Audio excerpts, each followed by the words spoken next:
सारंडा में शुक्रवार देर शाम हुए आईईडी विस्फोट में शहीद हुए सीआरपीएफ के जवान को झारखंड के राज्यपाल महामहिम संतोष गंगवार, मुख्य सचिव Avinash Kumar, DGP Anurag Gupta, cabinet secretary वंदना ददेल समेत कई बड़े पुलिस और प्रशासनिक पदाधिकारी की उपस्थिति में श्रद्धांजलि दी गई।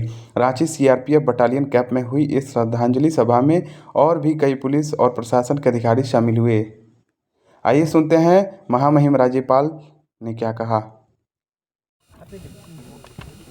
हमारे कई साथी घायल हुए, उसमें ये हवलदार जो आसाम में रहने वाले हैं, इनका स्वर्गवास हुआ है, ये शहीद हुए हैं। तो वास्तव में वैसे तो प्रयासों से अब घटनाएं कम हो रही हैं, पर तो भी घटना हो जाती है। वास्तव में काफ़ी दुखद है। हम इतना ही कह सकते हैं कि इस प्रकार की घटनाएं की रोकथाम सब स्थानों पर हो रही है, पर कभी कभी ऐसी घटनाएं हो जाती हैं, तो निश्चित रूप से इसको हम बिल्कुल पूरे रूप से रोकने की दिशा में काम कर रहे हैं और लगता है कि ये बहुत ही न्यूनतम होती जा रही हैं।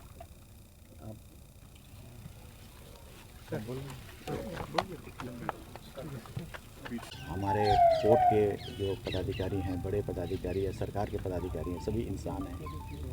ट्राइबल वाकई ट्रांजिशन फेज से गुजर रहा है, वाकई उसके सर्वाइवल की बातें आ रही हैं और जंगल से तो उनकी ये इमोशनल अटैचमेंट होता है कि उनकी सारी धार्मिक सामाजिक जो इमोशन है उनके साथ ही होता है।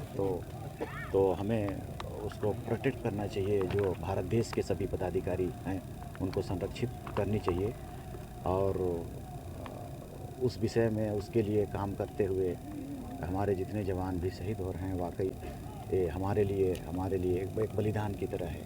हम चाहेंगे कि जितने सुविधाएं इन्हें प्रदान करें, इनके बच्चे छोटे बच्चे हैं, इनके छोटे बच्चों के लिए भी सरकार के द्वारा में जितना भी हेल्प हो सके पढ़ाई लिखाई से लेकर हर चीज़ों में किया जाना चाहिए और किए जाएंगे। तो मेरी श्रद्धांजलि है इनके परिवार को और इनके सभी लोगों को बहुत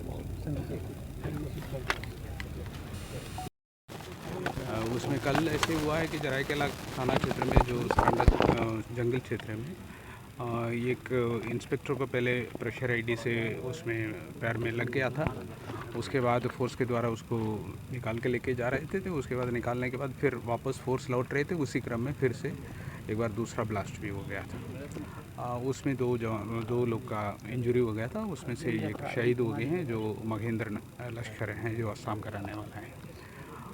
एक को पैर में जो ऑपरेशन वगैरह हो गया है, दूसरा का ASI हैं रामकृष्ण गगराई, उनका जो आंग में थोड़ा सा चोट लगा है।